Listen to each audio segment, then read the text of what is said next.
Salam alaikum wa rahmatullah.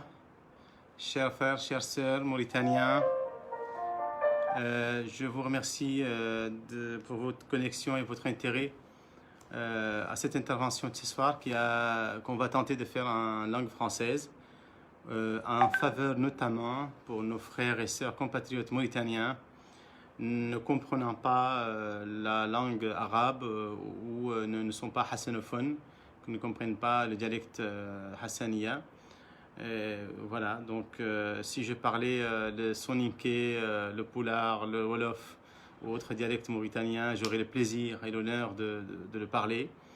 Un jour peut-être ça peut arriver, mais pour l'instant, afin de propager au maximum possible nos idées, d'échanger au nom du projet En avant la Mauritanie avec toute la population mauritanienne, toute culture confondue. Je vais essayer de m'exprimer en français. Il est clair que mon niveau en français n'est pas excellent, comme mon niveau en arabe d'ailleurs, mais l'essentiel c'est les idées, quoi. C'est de partager les idées. Donc je vais essayer de parler avec spontanéité, Inch'Allah. Je vais essayer de ne pas être très long, en résumant à peu près les grandes lignes d'abord de ce que c'est le projet En avant la Mauritanie. Je l'ai déjà fait auparavant, d'autres collègues du projet En avant la Mauritanie l'ont déjà fait à leur façon. Moi, je vais essayer tout simplement de rappeler ce que c'est le projet En avant la Mauritanie rapidement, un aperçu rapide, historique du projet En avant la Mauritanie. Et ensuite, le sujet de ce soir, c'est essayer de partager avec vous, si vous voulez, la lecture que le projet En avant la Mauritanie a fait depuis 3 ans, après une étude assez approfondie dans tous les domaines, sur les fondements sur lesquels a été créée la Mauritanie, en passant par depuis l'indépendance jusqu'à aujourd'hui, les régimes qui l'ont gouverné à partir du premier régime civil et les autres qui ont suivi après, les régimes militaires, jusqu'à aujourd'hui. Donc on va essayer de partager ça. Et l'objectif, c'est tout simplement d'étaler nos idées à nos frères et sœurs mauritaniens pour qu'on les partage avec eux et pour les critiquer, échanger. Donc nous, au niveau du projet En avant la Mauritanie, nous n'estimons pas détenir une vérité absolue sur quoi que ce soit.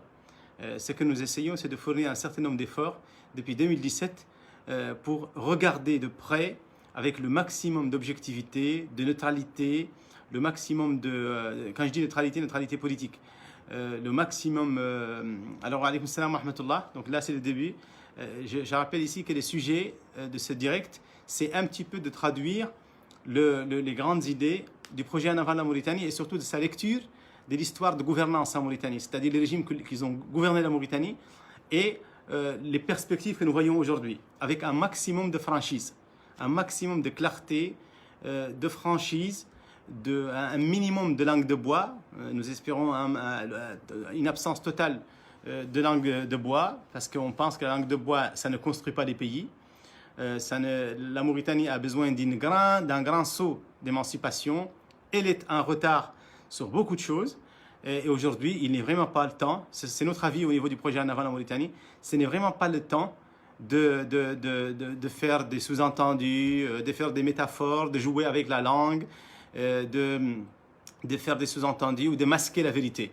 Il faut dire toutes les vérités, un maximum de toutes les vérités, en tout cas nos vérités, ce que nous pensons être des vérités. Nous sommes prêts à échanger, à discuter sur ces vérités, à leur degré de véracité, mais il faut les dire. Il faut les dire. Donc ce soir, je parlerai avec un maximum de franchise, tout en exprimant l'avis du projet En avant la Mauritanie sur l'historique de 60 ans d'existence étatique de la République islamique de Mauritanie, mais aussi les formes de gouvernance qui ont traversé le pays. Donc il y a un ami qui dit l'imam al-Faransi, parce que l'arabiya, la langue arabe, on a parlé plusieurs fois, et il y a des frères et sœurs mauritaniens qui sont autant mauritaniens que nous tous, qui sont des compatriotes à nous, qui sont des frères de destinée et qui méritent de comprendre exactement tout ce qu'on dit en langue arabe ou en hassaniya. Certes, l'arabe est la langue constitutionnelle de la Mauritanie, mais il y a des Mauritaniens, malheureusement ou heureusement, qui ne s'expriment pas en arabe, qui ne comprennent pas. Et le projet En avant la Mauritanie est un projet national. C'est un projet qui est censé partager ses idées avec la totalité des Mauritaniens. Absolument tous, toutes idées confondues. On a même des frères et sœurs qui peuvent s'exprimer en poulard, en wolof, en soniké, un soninké, un pulaar et wolof et tous les dialectes. Donc, mais ce soir, au moins, on s'adresse aux Mauritaniens en français pour traduire ces idées. Donc, pour que les choses soient très claires aussi. Alors, sans vouloir être long, je répète que l'objectif de ce soir, c'est de sortir les grandes lignes du projet en avant de la Mauritanie, mais aussi d'exprimer son avis avec une grande franchise.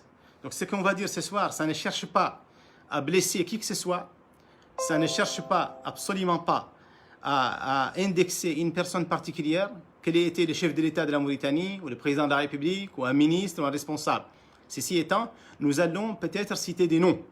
Des personnes seront citées par leur nom. Il ne faut pas que ça vexe, parce que lorsqu'on est aux affaires publiques, lorsqu'on dirige des choses lorsqu'on touche à la chose publique, on ne doit plus avoir la frilosité ou l'allergie à être cité par les autres.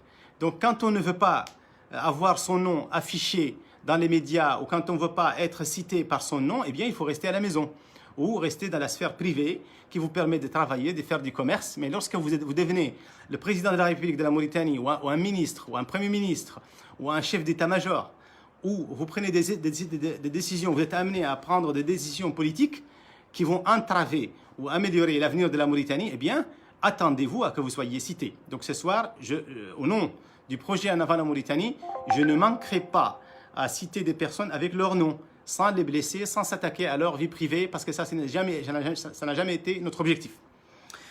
Donc je rappelle rapidement que le projet En avant la Mauritanie a une petite histoire de 3 ans. C'est une idée collégiale, une idée, si vous voulez, qui est née vers la mi-2017, entre cadres mauritaniens, enseignants, instituteurs, professeurs de collège, de lycée, d'université, infirmiers, chômeurs, étudiants, jeunes, femmes, retraités. Donc on n'est pas une mouvance. Donc le projet En avant la Mauritanie, c'est une mouvance très large qui transcende la totalité des catégories socio-professionnelles mauritaniennes. Donc, on avait 2 objectifs majeurs que nous avons toujours. Le premier étant de travailler ensemble dans des comités techniques, dont je vais citer les noms après, et les spécialités, pour aboutir à une sorte d'arsenal ou de groupuscule, d'arsenal ou de package de solutions pour les plus grandes et les plus prioritaires problématiques qui se posent à la Mauritanie. Autrement dit, nous avons étudié les freins d'émancipation dans les secteurs les plus importants sur lesquels repose un État moderne tel que la Mauritanie, ou le projet d'un État moderne. C'est-à-dire que nous avons eu une commission, un comité chargé de la justice. Qu'est-ce qui ne va pas dans la justice mauritanienne? Pourquoi les Mauritaniennes et les Mauritaniens ont du mal à aller à la justice? Donc déjà, ne veulent pas y aller, et quand ils y vont, ils n'ont jamais ou souvent pas satisfaction. Donc ils ont rarement satisfaction.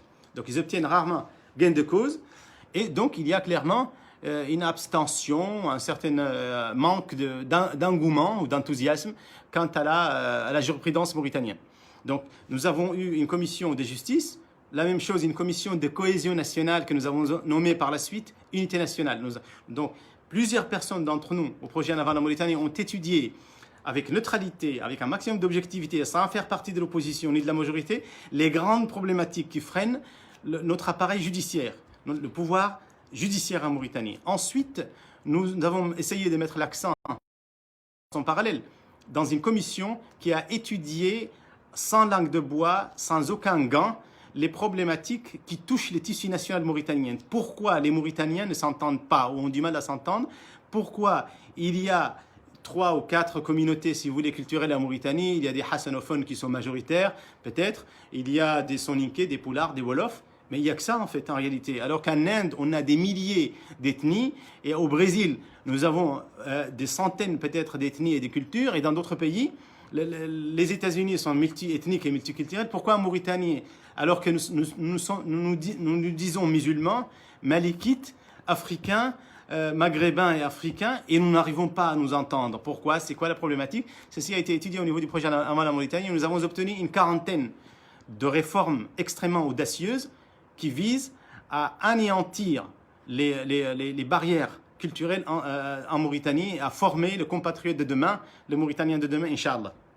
La même chose a été faite pour une commission d'éducation, d'enseignement, une autre commission de constitution. Est-ce que la Mauritanie a une bonne constitution? Je n'ai pas parlé, oui, en Inde, Madame Kelthouma, vous avez raison, en Inde et dans d'autres pays. J'ai cité 2 exemples, mais en réalité, il y a énormément de pays. Il n'existe pas en réalité dans le monde un pays qui est monoethnique. Ça n'existe quasiment pas. Peut-être il y a quelques 2 ou 3 pays, mais entre les 204 pays qui existent dans le monde aujourd'hui, très peu, voire pas du tout, de pays monoethniques, c'est-à-dire qu'il a une seule ethnie. Et d'ailleurs, ça serait une pauvreté culturelle, une forme de carence intellectuelle de se trouver entre deux personnes qui parlent le même dialecte et sur le plan mondial actuellement.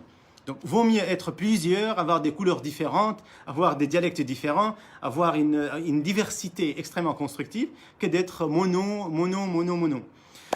Donc, ça a été discuté sans langue de bois dans le projet En avant la Mauritanie. Nous n'avons pas tout dévoilé, mais ce soir, je voudrais vous parler de ça de façon très générale, très généraliste aussi. Donc, nous avons parlé de l'économie, naturellement, de l'éducation nationale. Qu'est-ce qui freine notre éducation nationale? Pourquoi nous n'avons plus de batterie de valeurs? Pourquoi les jeunes Mauritaniens ne s'entendent plus? Ils n'ont pas de valeurs, ils n'ont pas d'idéal qui permet de tendre vers des objectifs grandioses, vers une Mauritanie grande, émancipée, vers un peuple extrêmement uni, sur quoi on est uni, etc. Donc, le projet En avant la Mauritanie en 2017 jusqu'à début 2020, a travaillé dans 15 commissions pour élaborer, loin des projecteurs, loin des micros, des télévisions et des radios, une sorte de débauche de réformes profondes de la Mauritanie, allant de la justice, l'éducation nationale, l'enseignement, la constitution, la santé. La culture, c'est quoi les problèmes culturels que nous avons, la famille, quels sont les problèmes sociaux que nous rencontrons en Mauritanie, quelle est la particularité mauritanienne, quelles sont les réalités mauritaniennes, etc., etc. Nous avons proposé beaucoup de choses, Madame Mbark Zamil, nous avons proposé beaucoup de choses, mais ce soir, l'objectif, c'est de ne pas détailler toutes nos idées, c'est juste de donner une idée générale de ce que nous pensons être des idées salvatrices pour la Mauritanie. Nous avons beaucoup d'idées et nous en avons publié quelques-unes, mais on a 700 idées pour réformer la Mauritanie. Et nous comptons aller de l'avant. Nous avons déposé pour un parti politique depuis 2017, nous ne l'avons pas obtenu parce que la loi n'est pas respectée. Le ministère de l'Intérieur ne respecte pas la loi qu'il est censé garantir. De déposer un dossier complet, on est censé avoir une réponse après 60 jours. Ça n'a pas été le cas depuis le 24 novembre 2017. Et je le rappelle lourdement à chaque fois. Donc, même les problèmes de gouvernance, l'absence de respect de l'arsenal juridique et réglementaire, etc. On a parlé de l'économie, de la jeunesse, du problème d'employabilité, problème d'emploi, de chômage en Mauritanie, quels sont les chiffres exacts, etc., etc. Donc ça, c'est juste une introduction de quelques minutes pour vous dire sur quoi on s'est lancé dans le projet En avant la Mauritanie comme étant une sorte de noyau dur intellectuel qui ne prétend en aucun cas détenir toute la vérité. Donc, nous sommes prêts à discuter absolument tout et à faire probablement table rase de tout ce que nous avons fait. Nous notre capital, notre cheval de bataille, c'est ce qu'on appelle l'Arabiyya al-Haqqaniyya. On vise la véracité et l'objectivité. Ce qui nous intéresse, c'est l'émancipation totale et générale de tout le peuple mauritanien, sans aucune exception, sans aucune distinction, sans aucune discrimination. Ce qui nous intéresse, auquel nous croyons profondément, c'est une émancipation collective. C'est une Mauritanie qui s'émancipe de façon uniforme, de façon homogène, de façon culturellement épanouie. Voilà ce que nous pensons réellement. Et ce n'est pas la langue de bois. Nous ne cherchons pas à avoir des votes aujourd'hui. Et nous ne cherchons pas à avoir les votes de toutes les ethnies mauritaniennes. Aujourd'hui, nous ne sommes pas amenés à nous exposer au suffrage universel. Et nous sommes loin nous ne sommes pas dans la coloration non plus. Et pour dire on est Mauritanien, il y a des Soninké avec nous, des Poulards, et non. Ça vient tout seul, de façon spontanée. La Mauritanie, il est temps qu'elle se réveille.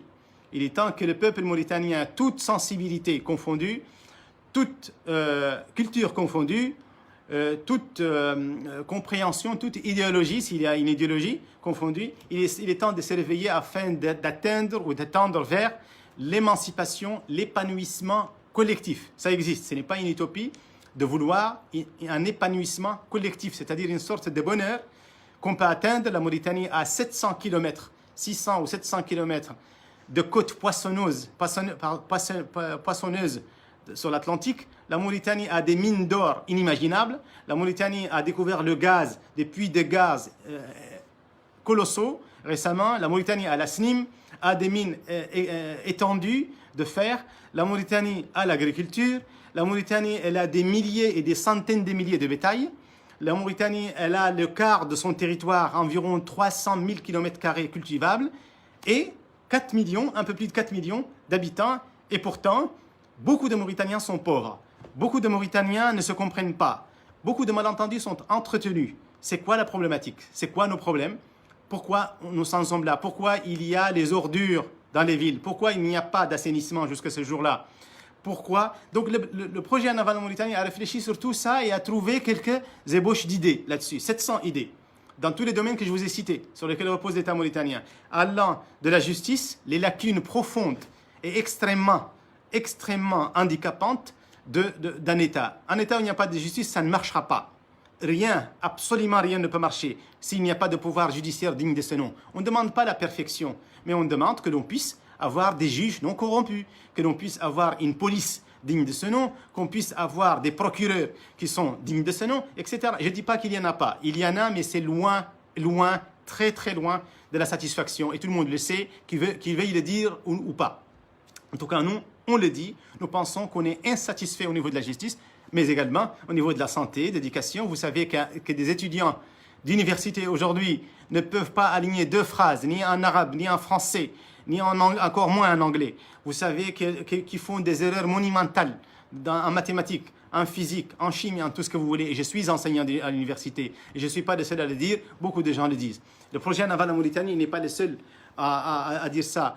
Alors, beaucoup de gens basculent dans ce qu'on appelle de l'optimisme handicapant, de l'optimisme faux, du faux optimisme. Dire oui, tout va bien, Inch'Allah, tout va bien, tout ira bien, on est tous des frères, etc. Ça n'amène à rien.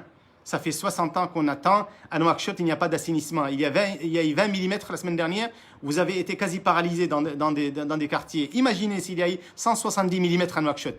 Est-ce que vous savez qu'il y a des scénarios catastrophistes, voire apocalyptiques, qui disent que s'il y a 200 mm, comme il y a eu en Mauritanie récemment dans certains villages, eh bien, nous allons être pire que le Soudan. Peut-être qu'il n'y aura plus d'études, il n'y aura plus de politique, il n'y aura plus de circulation, il n'y aura plus quoi que ce soit à Nouakchott. Imaginez là, qaddarallah, que Dieu nous préserve. S'il y a tout simplement 200 mm à Nouakchott, etc. Je ne vais pas perdre du temps dans les exemples, vous en connaissez énormément. Donc, en Mauritanie, il y a des problèmes transversaux, des problèmes à nature éducation, des problèmes dans la santé, des problèmes dans l'agriculture, des problèmes dans la justice, etc. par ordre de priorité. Le projet Anaval en Mauritanie a réfléchi pendant des dizaines de mois, en 3 ans à peu près, sur quelles sont les solutions qui pourraient être ramenées pour la Mauritanie, qui sont très réalistes à la fois et très ambitieuses. Mais au bout de 3 ans, aujourd'hui en 2020, nous nous sommes posés une autre question. Nous avons trouvé un certain nombre d'idées qu'on va appliquer et échanger avec les politiques, avec les gens qui sont intéressés. Et on s'en fiche si c'est Ould Ghazouani ou Abdelaziz ou le futur président ou un autre qui les applique. L'essentiel que ceci soit appliqué en Mauritanie, soit discuté et appliqué. Mais nous, on veut faire la politique. On a déposé pour un parti politique, mais on veut continuer à discuter. Nous pensons que tous les Mauritaniens sont frères et sœurs, qu'il n'y a pas d'animosité, qu'il suffit d'échanger les idées et les faire propulser dans l'appareil de l'État et faire vivre les Mauritaniens ce qu'ils méritent. Mais la problématique, c'est qu'il y a une autre question qui se pose. Qui était à l'origine des maux des Mauritaniens? Nous ne sommes pas en train de faire un procès. C'est même pas un procès politique. Mais c'est un état des lieux. On a le droit de faire des états des lieux. Nous ne sommes pas aveugles. Les Mauritaniens ont vécu. Il y a des gens qui étaient là durant l'indépendance. Mais qui nous a mis dans cet état? Eh bien, c'est de quoi je vais parler ce soir et sur quoi je vais conclure ce soir.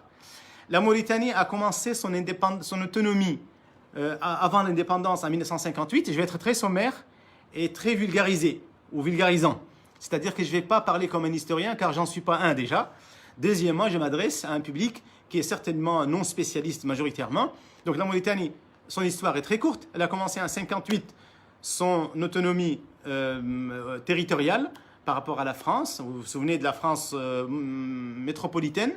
et la France, la mère patrie, la France métropolitaine, et la France d'outre-mer, y compris les territoires mauritaniens, et sénégalais, marocains, l'Algérie, etc. Au bout de 2 ans, la Mauritanie a obtenu, je ne vais pas rentrer dans les détails, il y avait 2 partis politiques, il y avait les votes oui ou non, et le oui l'a emporté, et le non ne l'a pas emporté. Malgré ça, on a donné quand même l'indépendance à la Mauritanie un certain 28 novembre 60.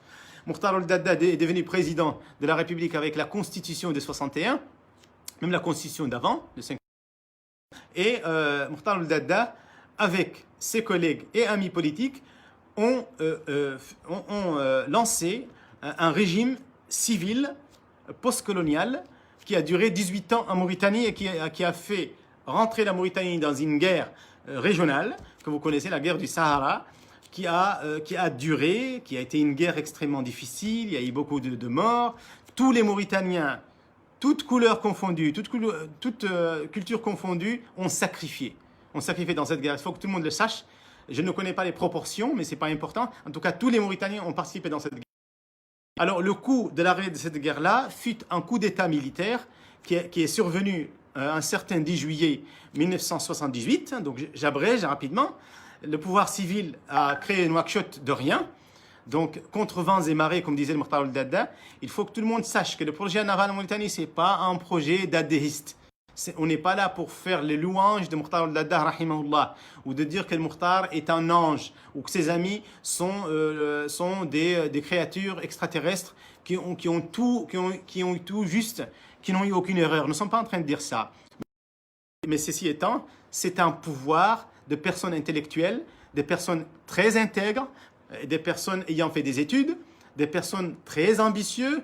La preuve, la majorité des infrastructures après 60 ans d'indépendance à Nouakchott, à Nouadhibou et dans d'autres pays sont à l'origine de ce gouvernement. De ces gouvernements, de ce Mokhtar Ould-Daddah de 18 ans. Donc nous pensons inéluctablement que un pays comme la Mauritanie ne doit pas être gouverné par une gouvernance militaire. Les militaires sont venus en 78, ils se sont appelés, je pense, le comité militaire des saluts. C'était pour apporter le salut après la guerre. Bon, il y a eu d'autres comités qui se sont appelés avec des noms qui n'ont rien à voir avec ce qu'ils ont fait après. Mais donc en 78, ils ont accédé au pouvoir. Non seulement ils ont arrêté la guerre, mais ils ont arrêté le développement. Ils ont arrêté l'éducation nationale. En tout cas, ils l'ont noyautée, ils l'ont détruite.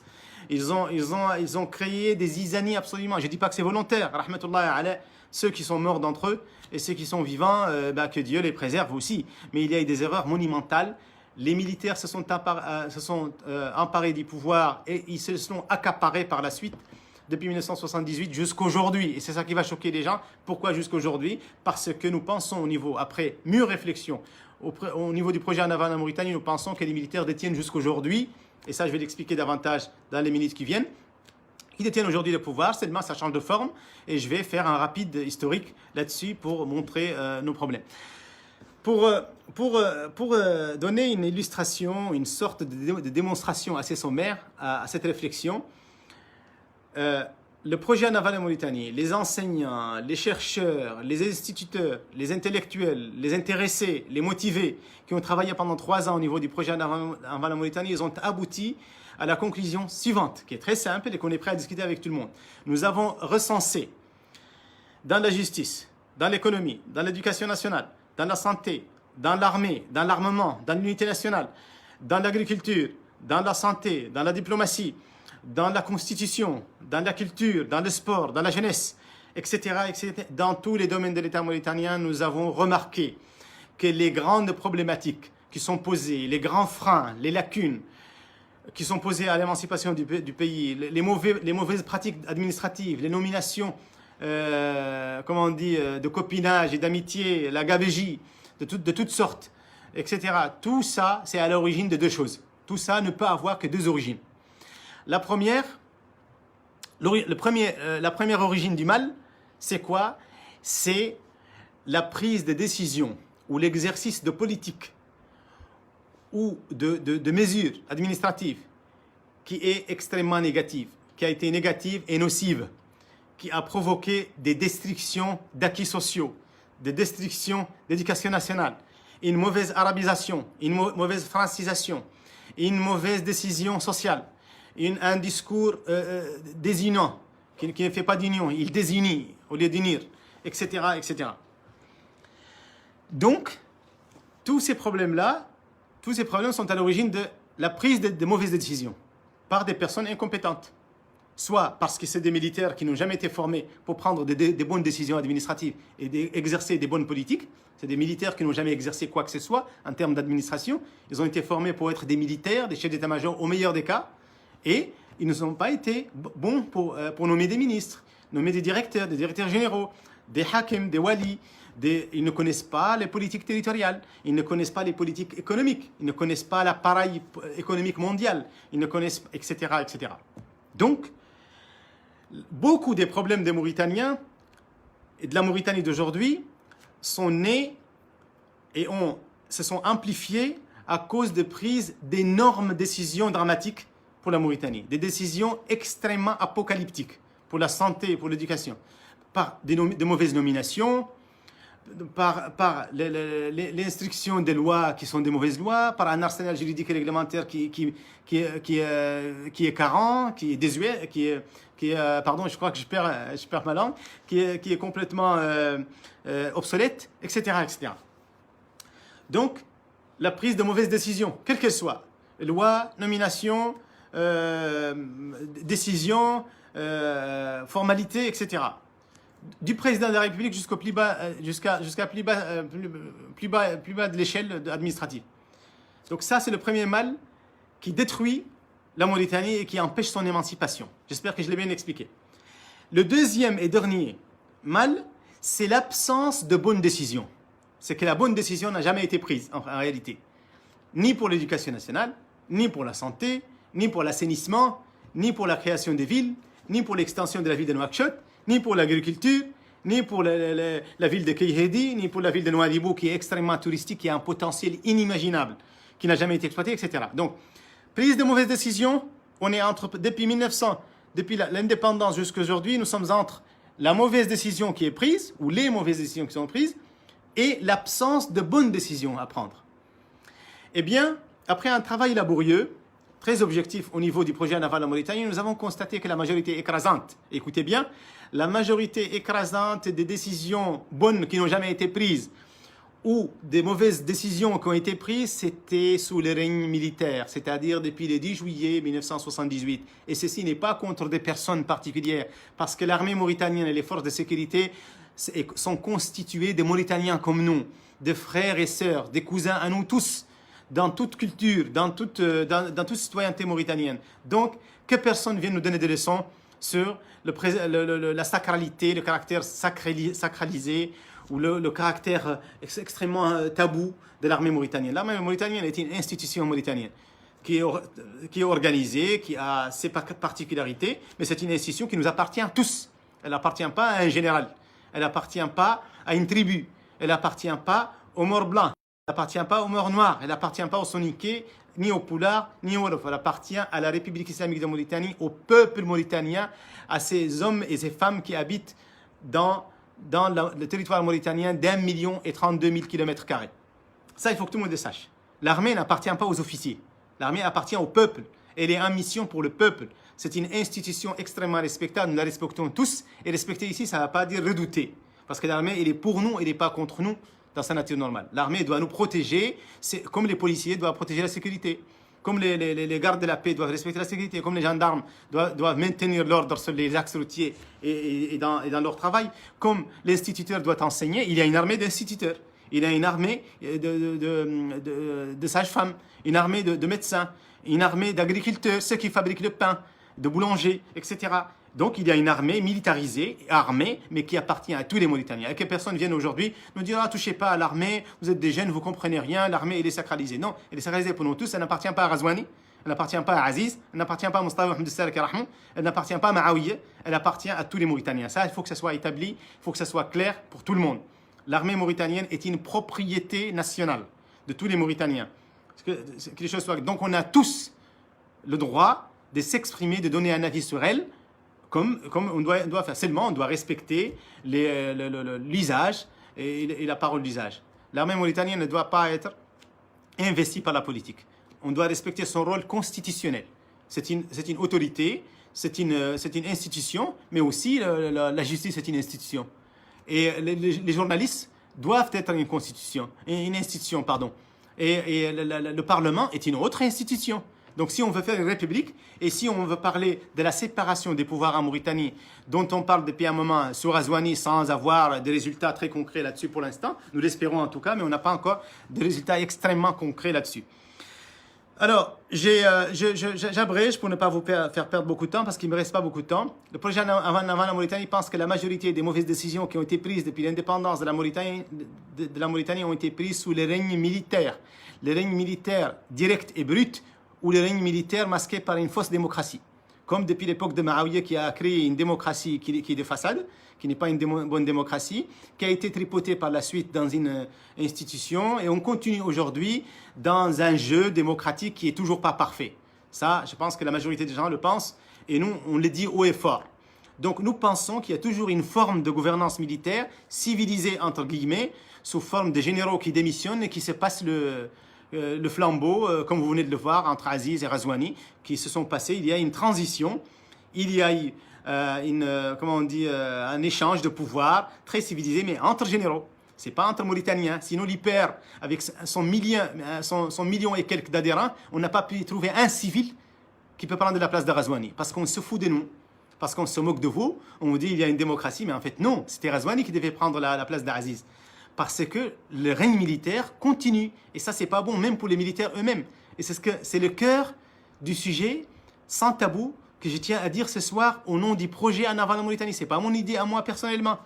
C'est pas mon idée, c'est l'idée de milliers de personnes en Mauritanie. Beaucoup d'entre eux ne le disent pas. Nous, au niveau du projet En avant la Mauritanie, nous ne sommes ni majorité présidentielle, ni opposition non plus à cette majorité. Mais on pense que la vérité doit être dite. Aujourd'hui, on est en 2020. Le monde est tel que vous le connaissez. C'est fini les gouvernements et les régimes totalitaires. On n'a pas peur de prison. On n'a pas peur d'être tué parce que c'est un peuple qui meurt de toute façon. De faim, de maladie, de terrassement à cause de l'incivilité, de manque de tout ce que vous voulez. Et donc, autant mourir une fois pour toutes. Et les vérités criantes doivent être dites. Nous pensons aussi, au niveau du projet En avant la Mauritanie, que beaucoup de mal a été fait aux Mauritaniens par complicité et par silence, parce que les vérités ne sont pas dites. Il faut dire toutes les vérités les plus crues, tout en respectant bien sûr les autres, en transgressant pas les libertés des autres. Moi, je ne pense pas qu'il faut insulter les gens. Il ne faut pas faire des lives sur Facebook pour insulter les familles, pour insulter physiquement les personnes, pour traiter les gens, pour dire telle personne est mauvaise, telle personne est gentille. Ça, ce n'est pas du tout notre objectif. Mais nous pensons que des vérités éclatantes, comme la problématique de la gouvernance en Mauritanie, doivent être dites. Il est temps que ceci soit dit. En Mauritanie, depuis 1978, il y a une gouvernance militaire qui règne et qui a régné sous plusieurs formes et qui règne jusqu'à aujourd'hui. Nous pensons que ceci doit cesser. Ça doit s'arrêter de la façon la plus civilisée. Nous avons besoin, merci Madame Voulani, vous dites que nous avons besoin d'un projet ou un pouvoir qui peut faire retourner les militaires dans leurs casernes. Mais ça, c'est un travail collectif. Vous avez absolument raison. Il faut un soulèvement pacifique. Nous ne sommes pas en train de faire le prosélytisme de la violence ici. Ce n'est pas notre objectif, ce n'est pas notre conviction, ce n'est pas par peur, ni par lâcheté.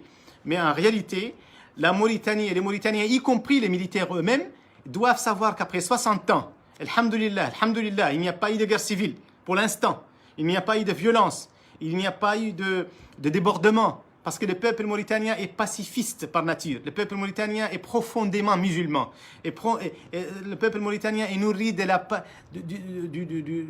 l'islam pacifique, d'une lecture très pacifiste de l'islam. Alhamdulillah, il faut en profiter. Mais comme on dit en Hassaniye, c'est-à-dire que la gloire, il faut fuir avec. Quand vous êtes glorieux, ça ne peut pas durer tout le temps. Donc il faut que les militaires qui font la queue, qui font la chaîne derrière Razouani maintenant pour prendre sa place, sachent que nous ne l'accepterons pas. Et que ceci doit cesser, et que ni Hanan, ni Misgarou, ni Brour, ni Félix Negri, ni un autre, je ne me rappelle plus, j'ai dit des noms au hasard, ne doivent être président de la République. Et que M. Razouani, que je trouve une personne calme, civilisée, une personne assez instruite, d'ailleurs je pense personnellement que c'est l'un des présidents les plus instruits, y compris les civils. Il faut qu'il sache, il faut qu'il soit suffisamment intelligent pour mettre fin à ce jeu qui ne trompe plus personne. Ça ne trompe plus personne. Depuis 1998, vous avez mis Oulheid Ali, qui a été renversé par Ma'awiya. Ma'awiya a fait 21 ans ici où on n'a pas pu construire une maison. Il a fait l'analphabétisme. Je ne sais pas contre la personne de Ma'awiya. Je n'ai aucun problème avec Ma'awiya, ni avec le Hidal. Peut-être que la Mauritanie a un problème avec Ma'awiya. Peut-être que la Mauritanie a un problème avec Hidal. La Mauritanie a un problème avec Aziz. La Mauritanie va avoir des problèmes avec Razouani. Ça continue comme ça. Moi, personnellement, j'ai aucun problème avec cela. Moi, je suis juste une personne parmi 4,6 millions de Mauritaniens. Et donc, moi, je peux à la limite vivre ma vie jusqu'à la fin sans problème. Mais je pense que ceci n'est pas bon. Il faut arrêter, il faut rétablir la gouvernance civile. Je ne dis pas qu'il faut faire copier-coller de Mokhtar al-Daddah. Je ne dis pas que le Mokhtar al-Daddah a vu tout juste, qui a fait tout bon, mais je pense qu'il est de loin meilleur que la gouvernance militaire. La gouvernance militaire peut faire des choses positives. Ne faisons pas d'amalgame. L'Abdelaziz peut faire des goudrons, peut faire des dialyses dans les hôpitaux, peut faire des trucs. Le militaire n'est pas un mal en tant que tel, mais ce n'est pas le truc le plus adéquat. Il n'y a pas d'adéquation entre la gouvernance militaire. Certains vont me dire, mais il y a eu Charles de Gaulle, il y a eu le général de Gaulle, il y a eu, je ne sais pas, Napoléon, il y a combien d'autres? Il y a eu le maréchal, je ne sais pas qui, aux États-Unis, Truman, ou je ne sais pas qui, il y a eu telle ou telle personne. Mais combien sur 200 pays dans le monde, il y a eu combien de militaires qui ont développé les pays? Certains vont me dire Saddam Hussein est un militaire. Bon, c'est un dictateur, mais c'est un militaire, Allah yarhamou. Mais ce n'est pas un militaire. Hein. Il a une mouvance arabe ba'athiste qu'il a construite sur autre chose. Il y a déjà d'abord des militaires, Staline ou Lénine, c'est des militaires. Hitler n'est pas un militaire. Il a été juste engagé dans l'armée, etc. Mais bon, il y a une théorie que je ne tiens plus à développer ici, c'est que les militaires ne sont pas bons pour le pouvoir, y compris le fonctionnement de l'armée mauritanienne. J'ai la conviction ferme aujourd'hui, avec mes amis du projet En Avant en Mauritanie, que si le gouvernement civil, si la gouvernance civile, si le régime civil avait continué en Mauritanie jusqu'à 1999 ou 2000, sous le Mokhtar al-Daddah ou un autre, on ne parle pas des personnes, on parle d'un gouvernement vraiment civil, très civil, qui gère le pays sur des plans civils. On sait que c'est les généraux qui gèrent maintenant. Les généraux, qu'ils soient à la retraite ou pas, on s'en fiche. C'est un général, il a fait toute sa carrière à l'armée comme Razouani ou Aziz. On ne va pas se moquer de nous sur ce sujet-là. Si le régime civil avait continué 2 ou 3 décennies après son renversement en 1978, je suis sûr qu'il y aurait eu des dizaines d'universités aujourd'hui en Mauritanie, qu'il y aurait eu plusieurs aéroports en Mauritanie, qu'il y aurait eu l'assainissement à Nouakchott, à Nouadhibou, à Kayheidi, à Attar, à Rosso, à Seydi Babi, à Kifa, partout. Je suis sûr qu'on ne serait pas au niveau de l'alphabétisme. Je suis sûr que le Mauritanien, le PIB en Mauritanie serait supérieur. Je suis sûr que le niveau de chômage serait supérieur. Wallahu a'lam. Mais a priori, selon la nature, les lois du monde actuel, il y aurait eu une situation meilleure. Ça, c'est évident. Donc, encore plus paradoxal, je suis sûr personnellement, avec d'autres amis à moi et d'autres collègues, d'autres personnes qui réfléchissent à ce sujet, que si l'armée, si les militaires n'ont pas gouverné, ce n'est pas l'armée qui gouverne la Mauritanie. Ce sont certains militaires, certains officiers supérieurs qui ont fait des coups d'État, qui se sont passés le pouvoir de façon des fois violente, et de façon amicale des fois qui finit en grogne, comme maintenant entre Aziz et Razouani. Mais tout ça, nous, on s'en fiche du détail. L'essentiel, c'est qu'eux, ils nous gouvernent. Ils gèrent les pays à leur façon, avec leur background qui n'est pas bon pour ça. Je suis sûr que si les civils avaient continué en Mauritanie, l'armée serait meilleure. L'armée mauritanienne ne serait pas constituée de 3 ou 4 dizaines de milliers de militaires. On n'aurait pas un arsenal tel que nous sommes. Les gens de la police ne seraient pas aussi mal vêtus que maintenant. Les gendarmes ne seraient pas aussi mal payés. Les officiers supérieurs et les sous-officiers ne seraient pas mal payés. Même l'armée elle-même, elle sera mieux dirigée. Elle sera mieux outillée que maintenant. Ça, c'est une conviction que je partage, que je suis prêt à discuter, moi, avec mes amis. Et toute personne qui pense le contraire, de façon très civilisée, on est prêt à échanger sur ce sujet-là. Donc la Mauritanie, elle a besoin d'un rétablissement urgent de la gouvernance civile, parce que celle qui gouverne maintenant n'en est pas une. Donc que Razouani, Jazahullahu khayran, que les autres amis de Razouani qui sont derrière lui et qui sont cachés dans les coulisses, les officiers supérieurs, tous les Mauritaniens fiers de leur mauritanité, qui sont dignes et qui espèrent une Mauritanie meilleure pour demain, sachent que la gouvernance militaire doit cesser de la façon la plus civilisée, la façon la plus pacifiste, la façon la plus, comment on dit, la plus juste, la façon la plus moderne, quoi. On peut arrêter, on est tous frères et sœurs.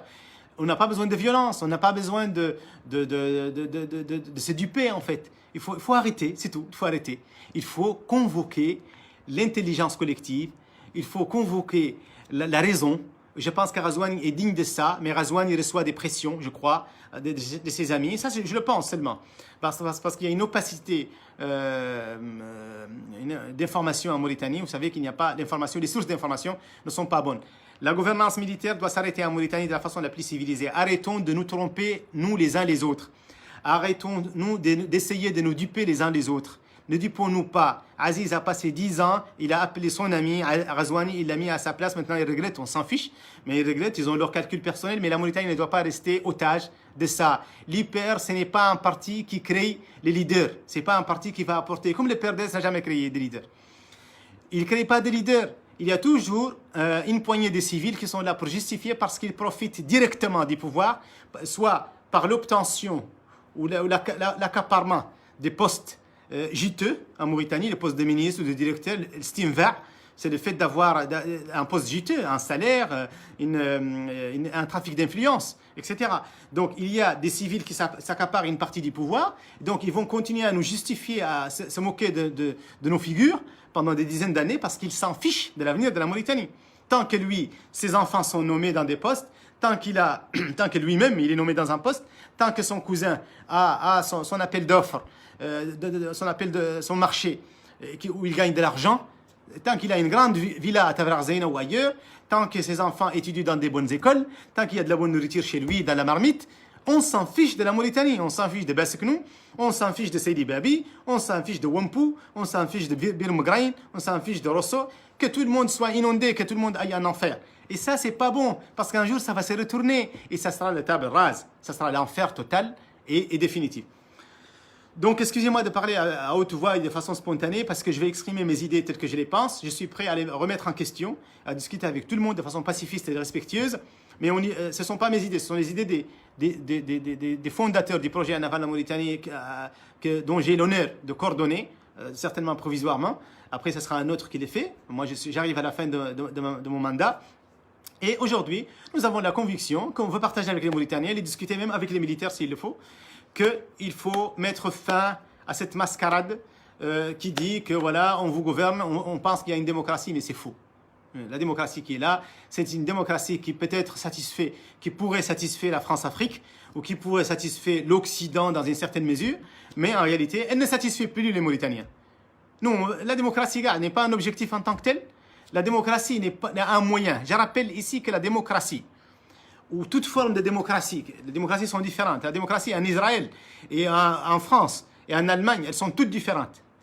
L'essentiel, c'est un outil politique qui est le plus juste possible, qui mène à une bonne gouvernance. Et c'est ça l'objectif de ce direct de ce soir. Nous, on veut une bonne gouvernance, c'est-à-dire une gouvernance juste. On veut qu'on nous nomme des ministres dignes de ce nom, qu'on nous nomme des directeurs qui ne sont pas parce qu'ils sont de l'IPR seulement, ou parce qu'ils sont d'un autre parti politique d'alliance avec la majorité. On veut nous nommer des bons Mauritaniens qui dirigent des écoles publiques, qui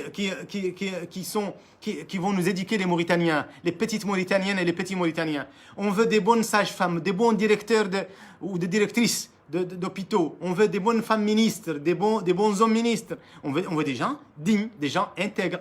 Donc ça ne peut pas être que dans l'IPR wahdou. Donc la séparation des pouvoirs, vous savez aujourd'hui que les chefs services sont nommés politiquement, ce qui est complètement hors sujet. C'est un vrai problème, quoi. Donc nous pensons que toutes les problématiques des Mauritaniennes, allant de la famine jusqu'à l'analphabétisme, jusqu'à la fragilité du tissu social, jusqu'à l'absence de l'unité nationale, jusqu'à le dysfonctionnement administratif, jusqu'à les hyper mauvais services de l'État mauritanien, sont tout simplement terrassés par une mauvaise gouvernance. Le problème, c'est la mauvaise gouvernance. Ce n'est pas un président ou deux ou trois. Merci, docteur Houdi, Sidina, pour ta proposition, mais moi, je ne cherche même pas à diriger quoi que ce soit. Moi, si je trouve une bonne Mauritanie qui fonctionne bien avec une certaine justice, ça ne m'intéresse pas d'être président, ni d'être ministre, ni d'être directeur, parce que ceci ne résout aucun problème. Ce qui résout le problème, c'est un sursaut général et collectif qui va mener à une justice généralisée Pas une justice. La justice, par définition, lorsqu'elle est sélective, lorsqu'elle est partielle ou partiale, elle devient automatiquement négative. Donc la justice, c'est quelque chose, comme on dit en hassaniye, li sayyar l'adala. On le dit en hassaniye, mais peut-être qu'on le dit en soniké aussi, en poulard, en wolof. Je dis seulement parce que moi, je suis un hassanophone, je parle hassani. Mais si je parlais wolof, je l'aurais dit en wolof. Ce qui nourrit la marmite, ce qui remplit la marmite, c'est la justice, c'est pas l'argent. C'est pas l'argent, c'est la justice. Et vous savez que l'appareil militaire, les gens pensent que l'armée dirige la Mauritanie. L'armée n'a jamais dirigé la Mauritanie selon le projet en avant de la Mauritanie. Jusqu'à preuve du contraire. Ce qui a dirigé la Mauritanie, ce sont certains officiers qu'on peut compter sur la main aujourd'hui. Allah de Mustafa Mohamed Saleh, Yarahmou, Ahmed Louli, Wil Boussaïf, Wil Hidal, Maawiya, Wil Abd Aziz et Ghazouani. Ce sont des officiers que nous respectons, ce sont nos enfants, avec leur mal et leurs biens, mais il faut qu'ils sachent que l'armée mauritanienne ne gouverne pas comme gouverne l'armée égyptienne. Elle ne gouverne pas comme gouverne l'armée du Mali. Elle ne gouverne pas comme gouverne l'armée de l'Algérie. Non, non, non, non. C'est beaucoup plus simple que ça. Le cas de la Mauritanie, c'est beaucoup plus simple que ça. Ce sont quelques officiers qui font, sans avoir un vote interne au niveau de l'armée, prennent le pouvoir un matin ou un soir et lisent le communiqué numéro 1 là, qui est d'ailleurs fatigant et qu'on écoute à chaque fois. Vos forces d'armée et de sécurité ont décidé de prendre le pouvoir. C'est pas vrai. Ce sont les chefs des états-majors qui ont décidé ça. Les armées, les colonels, les commandants et les capitaines, ils ne se sont pas concertés pour ça. Ça se décide comme ça dans un communiqué numéro 1. Et après, on rentre dans une espèce de comment on appelle ça, on rentre dans un circuit vicieux qui ne s'arrête plus. Voilà, les militaires gouvernent. Maawiya a passé 21 ans ici en tant que chef d'État, une fois militaire, une fois soi-disant démocrate, ce qui n'était pas vrai. Et Ould Hidal a fait autre chose. Une fois on est dans l'analphabétisme, une fois on est dans les infrastructures avec Aziz, qu'on s'est rendu après que la guerre contre la Gabégie crée une autre Gabégie.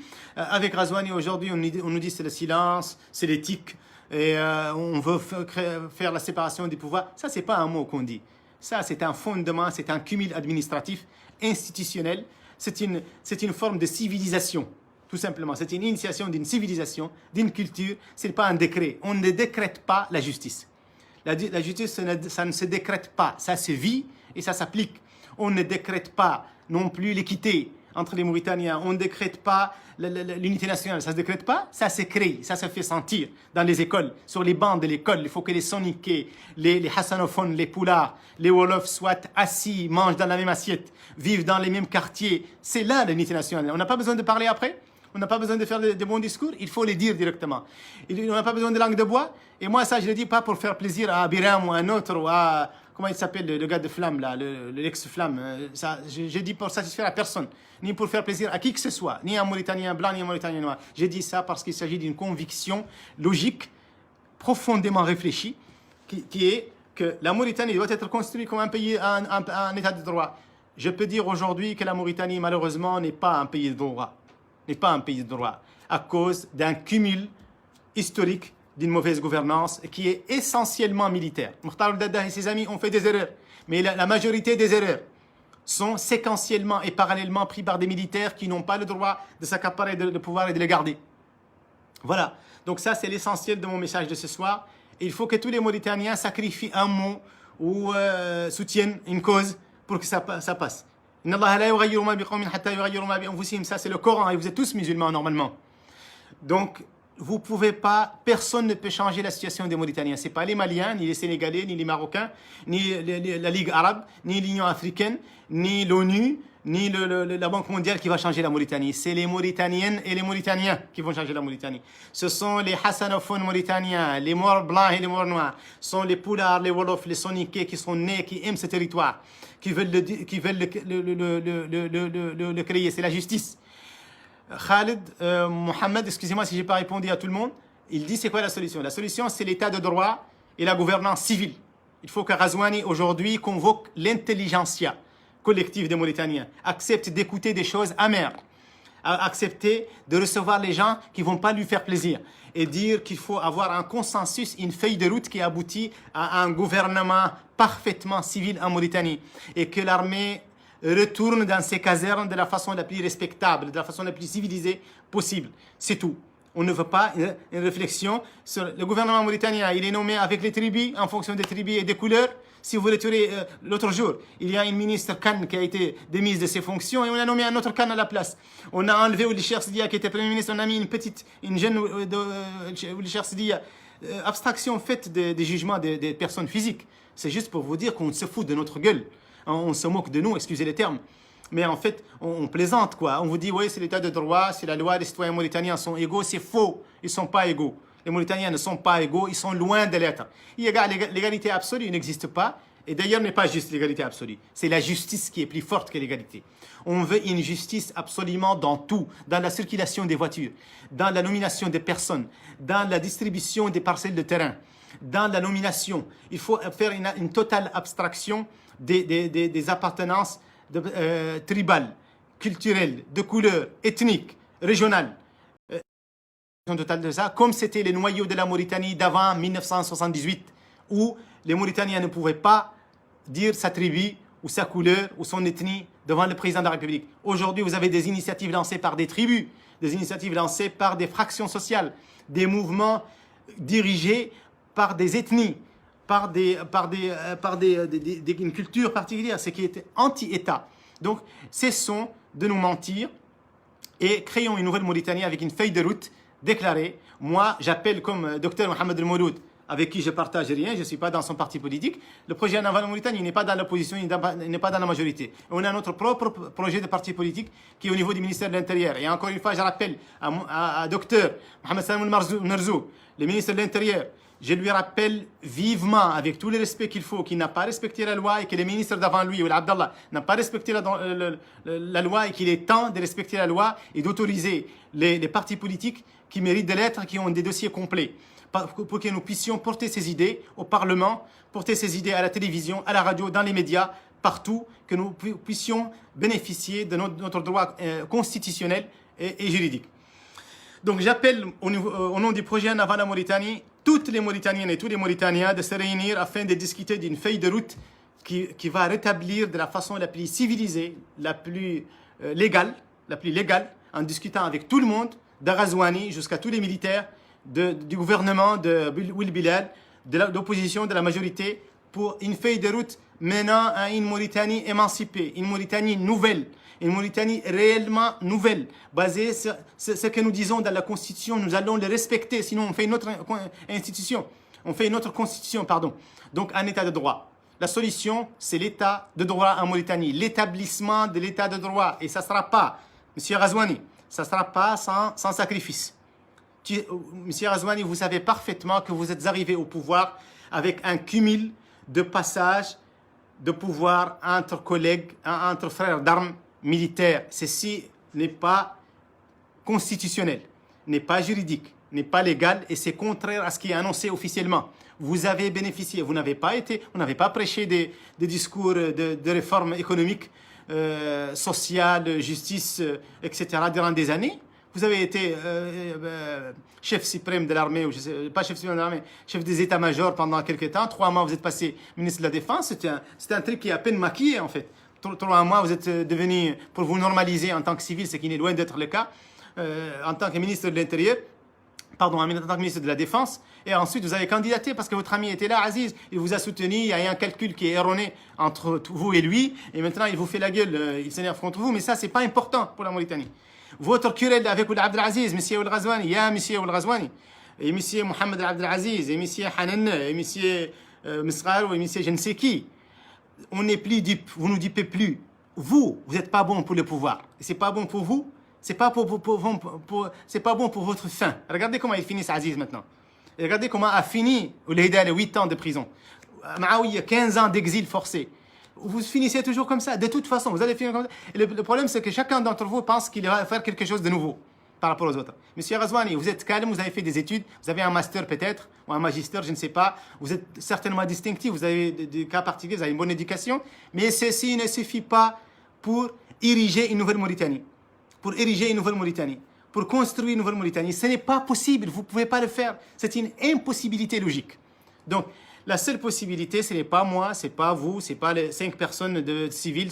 Non, c'est tous les bons Mauritaniens. Une feuille de route transparente où on ne ment pas. Vous savez que tous les comités militaires, jusqu'à CMJD, dirigés par Ali Mohamed Rahmou, n'ont pas respecté, dans les coulisses au moins, n'ont pas respecté leurs engagements. Et aujourd'hui, vous savez que les personnes sont nommées parce qu'ils sont de l'hyper, parce qu'ils sont d'une grande tribu, ou parce qu'ils sont d'une grande famille sociale, parce qu'ils sont une grande famille à Bogué, ou à Boutilimit, ou à Zoueret, ou à Tigint, ou à je ne sais où. Donc, il n'y a pas, ce qu'on dit, c'est pas vrai, c'est pas ce qu'on applique. Voilà, si je veux dire ça de façon très sommaire, de façon très comment on dit, très vulgarisée, ce qu'on écrit en Mauritanie, ce qu'on dit à la télévision, et ce qu'on écrit dans la Constitution et dans les lois, c'est pas ce que nous vivons. Donc, nous mentons. Nous mentons. On ment contre nous-mêmes. Et ça mène à rien. Monsieur Ghazouani, vous ne pouvez pas vous tromper 4 600 000 de personnes, dont beaucoup sont beaucoup plus instruits que vous, dont beaucoup ont beaucoup plus d'expérience que vous. Il y a des militaires qui ont été... Vous savez que l'injustice a touché l'armée. Vous savez pourquoi ce n'est pas l'armée qui dirige la Mauritanie? Parce que dans l'institution armée de la Mauritanie, dans la gendarmerie, dans la police et dans les forces de l'ordre, il y a de l'injustice aussi. Dans les avancements, dans les salaires, dans les avantages sociaux, etc. etc. C'est une injustice qui est généralisée, qui frappe tous les Mauritaniens, bien sûr avec quelques-uns qui profitent plus que les autres. Mais tout le monde sait qu'en Mauritanie, on est terrassé par une injustice et un mensonge collectif. Il y a un malentendu collectif en Mauritanie. Un malentendu. Arrêtons, cessons de nous mentir. La Constitution n'est pas respectée en Mauritanie. Les lois ne sont pas appliquées. Je viens de vous dire que le ministère de l'Intérieur, qui est censé faire appliquer beaucoup de lois, n'en applique pas une qui est très importante. Une loi fondamentale, qui est la loi qui organise les partis politiques. Le ministère de l'Intérieur, par exemple, peut-être qu'il viole encore d'autres lois. Le ministère de l'Intérieur ne respecte pas, je le dis, l'article 12 de la loi régissant les partis politiques parce qu'il ne les autorise pas correctement et il ne leur donne pas. Il faut faire des magouilles, des contacts et il faut faire des choses en dessous de la table. Et ça, c'est parti, ça marche pour les autres ministères, ça marche pour les directions. Donc, cessons de nous mentir, chères Mauritaniennes, chers Mauritaniens. Mettons-nous sur la table, sortons tout ce qui est en dessous de la table. Dites-nous, c'est quoi l'unité nationale? Comment on va être demain? Les petits soniqués, les petits poulards, les petits morts et les petits Wolof, comment ils vont élever leurs enfants ensemble? Et on va y arriver, on peut y arriver. Avec notre intelligence, mais qu'on soit honnêtes tous les uns avec les autres. C'est tout. Et les militaires, jazakumullahu khayran, s'il vous plaît, retirez-vous des pouvoirs de la façon la plus correcte. Faites un modèle mauritanien. Vous avez les frères du Mali qui sont à côté de nous. On vient de voir un coup d'État, ça finit pas. Ça finit pas parce qu'il y aura toujours quelque chose, un coup d'État, ou une tentative, ou une magouille. Mais si vous êtes vrai, vous pouvez peut-être voir des sacrifices, mais vous finirez bien. Celui qui est véridique. Pardon, excusez-moi la coupure, ça a coupé à cause de la connexion.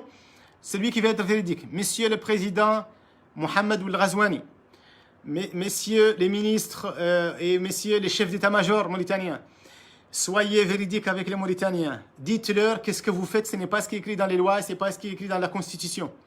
Et venez, dites aux gens qu'on ne vous dit plus. Il y a une repentance générale, un repenti généralisé pour tous les Mauritaniens. Venez vous dire la vérité les uns et les autres. Soyons honnêtes les uns avec les autres. Vous trompez personne. Ghazouani, tu ne vas pas passer le truc à un autre militaire derrière toi. C'est pas acceptable. Ce qu'a fait Aziz n'est pas acceptable. Il a trompé les gens de l'hyper. Après, ils l'ont trompé eux aussi. Etc. Excusez-moi, c'est le Mozart là qui s'est lancé. Alors, ce que je voulais dire, c'est qu'il faut que les Mauritaniens soient vrais. Elle a la vérité. Il faut vous dire la vérité, c'est tout. Après, ça va marcher. La solution, c'est que nous nous disions la vérité. Et la justice. Établissons la justice absolument dans tout. Et vous allez vivre heureux. Chers Mauritaniens, vous pouvez être heureux. Vous n'êtes que 4 600 000. Vous n'êtes pas encore arrivé à 5 millions. Vous avez un territoire d'1 million et 32 000 km². Vous avez plusieurs centaines de milliers de têtes de bétail. Vous avez 600 km poissonneuses de la plage de l'Atlantique mauritanienne, la deuxième la plus riche au monde. Vous avez le premier meilleur fer au monde. Vous avez le gaz, vous avez un peu de pétrole. Vous avez énormément de potentiel. Vous êtes voisin de 4 ou 5 pays. Qu'est-ce qui vous manque? Il vous manque la justice. Vous n'êtes pas pauvre. Vous êtes appauvri, vous êtes mal éduqué, vous pouvez être éduqué. En Mauritanie, il y a 46 000 personnes qui sont dans la fonction publique. Ce n'est pas suffisant. 1% des Mauritaniens sont fonctionnaires de l'État? Ça non, ça c'est pas bon. Pourquoi il y a 4 600 000 de Mauritaniens, il y a 46 000 sont fonctionnaires de l'État? Ça ne suffit pas, c'est pour ça que vous n'avez pas d'école. C'est pour ça que vous n'avez pas assez de policiers dans les quartiers de Nouakchott où on viole les filles, on viole les femmes et on tue les hommes et on tue les vieillards. On peut tuer une personne à cause de son téléphone. Il n'y a pas de sécurité. Il n'y a pas assez de sécurité. Moi, je ne suis pas en train de dire que tout est mauvais. Hein. On dit la vérité. Au niveau du projet naval en Mauritanie, on dit la vérité. Si Razouani fait quelque chose de bien, Razouani fait quelque chose de bien. Il y a un apaisement de la classe politique. Mais l'apaisement à lui-même, c'est pas une finalité. Oui, vous apaisez avec Ahmed Ould-Daddah, tu reçois Biram, tu parles avec Ould Boubacar, et alors, après, c'est quoi? Il est où l'éducation nationale? Il est où l'assainissement, le réseau d'assainissement? Elle est où l'école publique? Elle est où la loi que vous avez promis pour séparer les postes politiques et les postes non politiques? Elle est où la gouvernance civile? Elle est où les choix des bons ministres sur des bases qui ne sont pas des bases tribalistes et qui ne sont pas des bases de partisanes? Il est où les choix? Je sais qu'il y a des postes politiques. Vous pouvez choisir des politiciens, mais qui soient de bon niveau. Vous nommez Sraïl Mbarak, c'est un jeune qui s'appelle Sraïl Mbarak, qui vient de sortir de l'université et qui a des idées lumineuses, et vous le nommez comme si tous les autres Mauritaniens n'ont aucun niveau. Ça, c'est pas possible. Ne trompez pas les gens. Je respecte la personne de Sraïl Mbarak, j'ai aucun problème avec lui. Mais c'est pas lui qu'il faut maintenant émanciper. Vous savez que les Mauritaniens sont à plus de 70% jeunes. Vous continuez à recycler. Recyclage. Le main c'est pas bon, ça. Ça mènera à rien. Soyez vrai, soyez juste. Soyez correct. Monsieur Khalid Mohamed, أنا الخطاب ماني موجه للفرنسيين. Beaucoup de Mauritaniens, كثير من الموريتانيين لا يفهمون العربية، وأنا زين عندي الكلام بالعربية وسهل عليا ولا نلقى أخباري فيهم. Excusez-moi, il y a un arabophone qui vient de m'écrire qu'il faut parler au français. Mais ça, c'est trop facile. Regardez vos réalités. Ça fait partie des problèmes que nous avons. Moi, j'essaye de parler français, j'essaye de parler arabe, parce que je veux exprimer les idées. Je veux que les Mauritaniens les partagent avec moi. Je m'en fiche. Je peux parler l'arabe, mais il y a beaucoup de Mauritaniens qui ne parlent pas arabe. Qu'est-ce que vous voulez? C'est le résultat des politiques qui ont échoué de cohésion nationale en Mauritanie. C'est le résultat des échecs cumulés de gouvernance, de mauvaise gouvernance en Mauritanie. Vous avez pris des décisions d'arabisation qui sont mal faites, que beaucoup de Mauritaniens non arabophones et non arabes n'ont pas compris. Et ils se sont sentis agressés dans leur culture. Il faut les comprendre. Vous avez pris des décisions de francisation. Aujourd'hui, vous avez des élèves qui parlent ni arabe ni français. Donc, excusez-moi, je parle avec un peu d'émotion, mais c'est spontané. J'ai pas de problème avec personne particulier. J'ai pas un amour particulier pour le français. أنا لا أعشق اللغة الفرنسية ولا أعشق الإنجليزية ولا أعرف فقع. والفرنسية j'ai étudié en français pendant quelques années en France, c'est tout. Je suis arabophone, je parle un peu de français. Mais ce qui m'intéresse, c'est que tous les Mauritaniens aient une discussion, un échange décomplexé. Toi, tu ne comprends pas le français, c'est pas grave. Moi, j'ai parlé en arabe plusieurs fois. J'ai parlé en hassaniye. Mais il y a des Mauritaniens qui sont de grande valeur, qui sont des personnes très intéressantes. Pour Soninké, Wolof et Poulard, et qui sont des personnes extrêmement patriotiques, et qui aiment qui aiment non pas la France, mais la Mauritanie. Et qui peut aussi aimer la France, c'est pas un problème d'aimer la France, ou d'aimer l'Arabie Saoudite, ou d'aimer la Syrie, mais il faut aimer d'abord la Mauritanie. Il faut aimer la Mauritanie. La République islamique de Mauritanie, c'est notre projet à tous, et c'est un projet d'État qui a tous les potentiels pour être le meilleur, mais c'est une mauvaise gouvernance qui le terrasse depuis plus de 40 ans. Et ceci doit cesser. Monsieur Razouani, jazakallahu khairan. Tu peux être la clôture. Tu peux terminer cette histoire, cette mascarade de succession entre toi et Aziz. J'espère qu'il n'y a pas un autre qui est derrière toi qui attend. Il faut cesser ça. Il faut revenir à un gouvernement civil. Il faut nommer un président ou le président gars. Adi, c'est normal d'avoir un président civil qui n'est pas trop important, qui exerce ses prérogatives constitutionnelles. Il y a des ministres qui sont indépendants, qui sont autonomes, qui prennent de très bonnes décisions. Il y a des directeurs de SNIM, des PDG de la SNIM, des directeurs je ne sais pas quoi, des gens qui exercent, et que les Mauritaniens soient épanouis personnellement. Et au nom du projet Naval en Mauritanie, je crois à la possibilité de l'épanouissement des Mauritaniens, tous sans exception aucune, toute abstraction faite de toute couleur, de toute ethnie, de tout dialecte, de tout territoire, de toute région. Tous les Mauritaniens, ils ont de quoi être épanouis économiquement, socialement, il y a des potentiels, mais il y a des gens qui vous dirigent et qui sont incapables de diriger, ils s'accaparent le pouvoir, ils le gardent, ils sont incapables de le garder déjà, et ils sont incapables de l'exercer correctement. Et ceci doit cesser. En Mauritanie, on n'a pas besoin de coups d'État, on n'a pas besoin de violence, on n'a pas besoin de guerre civile. Nous sommes des musulmans et nous avons une culture pacifiste et on n'aime pas tuer. On n'aime pas, on est censé être éduqué sur ça. Mais il faut que ça cesse, c'est une injustice avérée. Il y a beaucoup d'ingénieurs, de docteurs, de responsables qui courent les rues. Il y a des gens qui sont dans les cafés. Les cafés sont blindés là, des jeunes, dans la rue, des jeunes. Le chômage terrasse les gens et M. Razouani, tu es en train de recycler les ministres de Maouiya. Ton ministre de l'Intérieur est un ministre de Maouiya. ton ministre de je ne sais pas quoi, Saïd Mbarak, le premier ministre de Maouia, tu viens de les nommer. Mais vous plaisantez. Mais on ne peut pas attendre ça tout le temps. Moi, je ne cherche pas un poste, gars. Moi, je suis professeur d'université où tu peux ne pas me nommer. Et tu peux nommer personne d'autre que l'Afrique. Mais il y a beaucoup de cadres mauritaniens dignes de ce nom qui ont fait des études et qui ont galéré à l'étranger pour avoir leur diplôme. Ils viennent ici, après, ils voient, tu es en train de permettre les ministres de Maouia, c'est comme si on n'existe pas. Ceci est inacceptable. Vous venez de nommer une jeune fille, Cher Sidia, parce que vous avez enlevé le premier ministre de Cher Sidia. C'est nul, c'est ridicule, et tout le monde sait que c'est pas la peine. Moi, je ne suis pas de l'opposition, ni de la majorité. Il n'y a personne qui est spécialiste dans la famille, dans le ministère des Affaires sociales que cette jeune fille qui n'a jamais été chef de service. Dans son CV, il n'y a pas chef de service. Elle n'a jamais été chef de département, elle n'a jamais été directrice, encore moins directrice générale. Mais toi, ça, c'est pas bon, il faut que ça cesse. Juste parce que c'est la fille de Cher Sidia que je respecte beaucoup, personnellement, pour mille et une raisons, comme je respecte tous les Mauritaniens. Mais il faut que ça s'arrête. Il y a des ministres qui ont été nommés parce que c'est le frère du général, ou le petit frère, ou le cousin, ou le beau-frère. Ça, il faut que ça s'arrête. Ça, il faut que ça s'arrête. Il y a les gens qui sont à l'hyper parce qu'ils veulent garder leur marché, pour que leur business continue à marcher. Mais ça ne continuera pas. Ceci va se retourner contre vous. Excusez-moi, j'ai introduit des mots, des fois en hassaniya ou en arabe, parce que j'essaie de parler avec le cœur. Ce qui m'intéresse, c'est la justice en Mauritanie et le rétablissement urgent. Urgemment, il faut qu'il y ait une feuille de route qui mène à une Mauritanie unie, conciliée, avec une gouvernance civile. Et la gouvernance actuelle n'est pas civile. C'est Mohamed El Ghazouani, c'est un ancien militaire qui a fait toute sa carrière, jusqu'à la retraite, comme étant militaire. C'est l'ami intime de Abdelaziz. Leur problème entre les deux, on s'en fiche royalement. On s'en fiche royalement. C'est vraiment pas notre problème.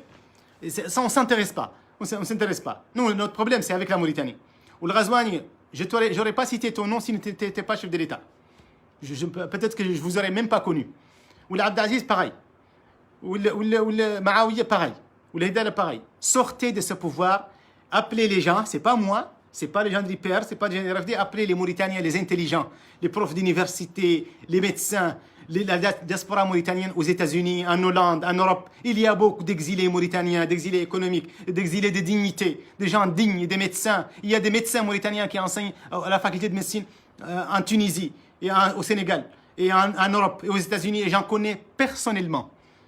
Arrêtez de nous nommer des gamins et des gamines qui n'ont jamais... Non, je suis pour la justice. Vous pouvez nommer une personne qui a 18 ans, mais qu'elle soit compétente. Il n'y a aucun problème.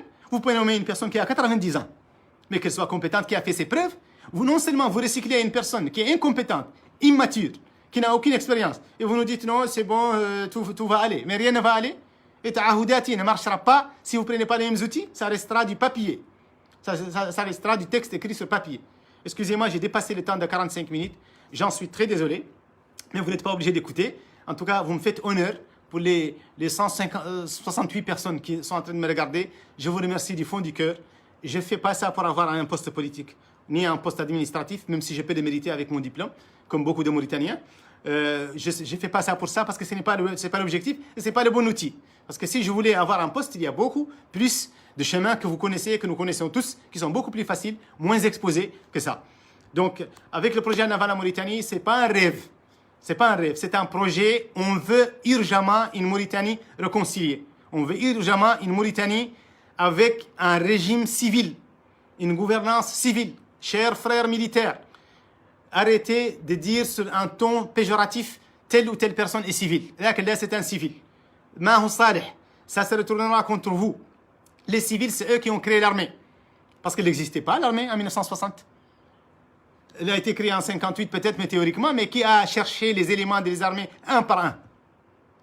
C'est le régime civil, le premier régime civil fondateur de l'État mauritanien, qui a créé, qui a vu naître les militaires aux hôpitaux, les sages-femmes et les médecins. Ce sont des civils qui fabriquent le pain. Qui est le boulanger qui fait le pain pour l'armée mauritanienne? C'est un civil. Qui fait le goudron pour l'armée? Qui fabrique les armes? Qui achète les armes pour l'armée? Qui fait la couture des vêtements de l'armée? Bon, je sais qu'aujourd'hui, Abdelaziz a créé une direction de couture. Mais avant, c'est qui a acheté ça? Et qui vendait ça? Ne soyez pas divisés entre vous. L'armée mauritanienne, c'est une seule institution, très minoritaire en termes de nombre. Parmi les Mauritaniens, ce sont nos frères et sœurs, nos oncles, nos pères et les sœurs. Mais ils ne doivent pas gouverner. Ils doivent cesser de gouverner. C'est notre conclusion aujourd'hui au niveau du projet en avant la Mauritanie. On veut l'arrêt, pas brutal, l'arrêt correct, l'arrêt civilisé, légal, une feuille de route urgente. Et je ne suis pas en train de contester le mandat de Mohamed El Ghazouani. Mohamed El Ghazouani, vous avez été élu d'une façon très discutable, avec une démocratie très discutable, mais moi j'accepte votre élection. Je trouve que je n'ai pas de problème avec ça. Je ne cherche pas à vous dénigrer. Mais vous savez mieux que moi que vous avez été choisi, sélectionné, élu sur un cumul d'injustices administratives, sociales, un manquement au devoir, une absence totale de vision. Donc il faut arrêter. Il faut arrêter ça. Donc ce discours, passionné soit-il, n'est pas contre Ghazouani, n'est pas contre Aziz, n'est pas contre l'armée, où j'ai pas peur d'eux, personnellement, et ce n'est pas contre eux, tout simplement.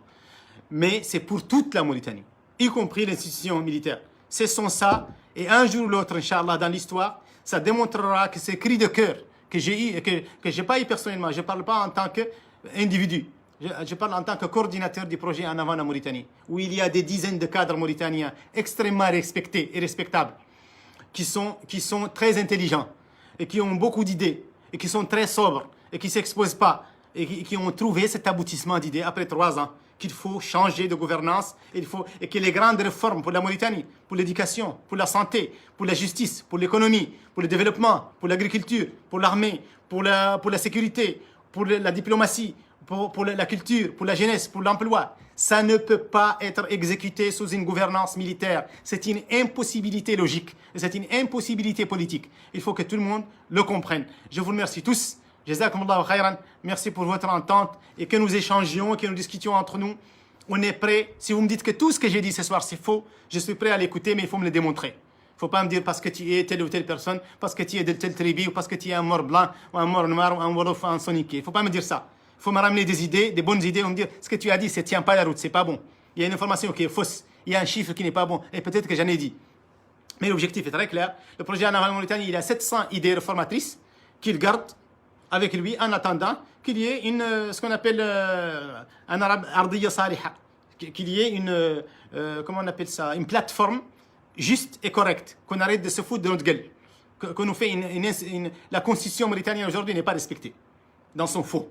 Donc les lois qu'il applique, les textes d'application ne sont pas toujours faites, elles sont manquantes, elles sont mal appliquées, tout ce que vous voulez. L'administration est complètement noyautée. L'administration est complètement erronée. D'accord? Donc qu'on arrête la mascarade et le projet En avant la Mauritanie, avec toutes ses forces vives, à l'étranger ou ici en Mauritanie, est prêt à s'investir sans aucune mesquinerie, qui cherche à avoir un petit poste de merde, excusez-moi l'expression, pour toucher un petit salaire de nul, pour être qu'on appelle monsieur le ministre ou monsieur le directeur. Ça, c'est pas important. Ce qui est important, c'est que tous les Mauritaniens soient épanouis. Et les Mauritaniens peuvent être épanouis. L'épanouissement est à notre portée. Mais on n'arrive pas à l'avoir à cause d'une gouvernance de pourriture. C'est un pourrissement de plusieurs dizaines d'années qui doit cesser. C'est tout. Donc ce qu'on veut, c'est que la Mauritanie soit juste, qu'on nomme les bons ministres, qu'on nomme le bon président, qui n'est pas un militaire forcément. Alors un militaire, il a le droit de candidater, mais que ce soit compétitif, avec des bonnes idées, pas qu'il sorte de la caserne et au bout de 3 mois, il est ministre de la Défense, comme Ghazouani, et après on le nomme parce que c'est l'ami d'Aziz, devient président. Mais les gens de l'hyper, moi je remercie Dieu que je ne suis pas de l'hyper, le père qui dit qu'il a 1 million et quelques d'adhérents, et après on le ramène un militaire qui devient président. Il ne peut pas fabriquer un président. Les docteurs de l'IPR, Selkou, les Jidbi, ou Jidi Mohamed Mohamed, d'autres présidents, etc. On ne peut pas trouver un président. Il faut ramener l'ami d'Aziz, l'ami intime. Mais ça, c'est une plaisanterie qui doit s'arrêter. Voilà, c'est contre personne. Et nous, on veut que ça s'arrête. Et le projet En avant la Mauritanie, je vous le dis ce soir, de façon solennelle, le projet En avant la Mauritanie ne fait plus s'investir dans les idées, dans la proposition de belles idées salvatrices, tant qu'il n'y a pas de plateforme constitutionnelle et institutionnelle respectable, qui ne se moque de personne et qui veut que la vérité soit établie en Mauritanie. Je vous remercie tous et je m'excuse beaucoup, je crois que j'ai doublé le temps et la prochaine fois je respecterai le temps. Je vous remercie pour vos encouragements. Jazakumullahu khayran. Je regarderai tous les messages d'insultes, de calomnies, d'attaques personnelles, on n'y répond pas. Les messages sérieux et les commentaires sérieux et constructeurs, je vais les regarder un par un et je vais répondre s'il y a besoin. S'il n'y a pas besoin de réponse, je vais juste en profiter pour apprendre et pour s'améliorer, moi et mes amis et collègues du projet En avant la Mauritanie. Jazakumullahu khayran. et que la Mauritanie gagne. La Mauritanie a un potentiel culturel, une diversité culturelle sans précédent dans la sous-région. La Mauritanie a un territoire magnifique. Vous avez vu durant l'hivernage là. La Mauritanie est belle, elle est grande, elle est forte. Les Mauritaniens sont très peu nombreux. On a un gigantesque territoire d'1,32 million km². C'est 2 fois la France métropolitaine. C'est presque, c'est un peu moins du double du Maroc qui est à côté. C'est plusieurs fois le territoire sénégalais. Mais qu'est-ce qui nous manque? Vous avez les poissons, vous avez le fer, vous avez tout. Et on n'a pas d'assainissement à Nouakchott aujourd'hui. On a la pauvreté. Il y a des enfants ici qui vous cassent la vitre de la voiture parce qu'ils n'ont pas de quoi manger. Mais ça, c'est inadmissible. Donc moi, je vais écouter vos paroles et on continuera le combat juste et légal en respectant les lois, en respectant les personnes physiques, en respectant tout. Merci beaucoup. Jazakumullahu khairan. Assalamu alaikum wa rahmatullahi ta'ala wa barakatuh. Je vous souhaite une très très très bonne soirée, une excellente continuation et à bientôt, Inch'Allah.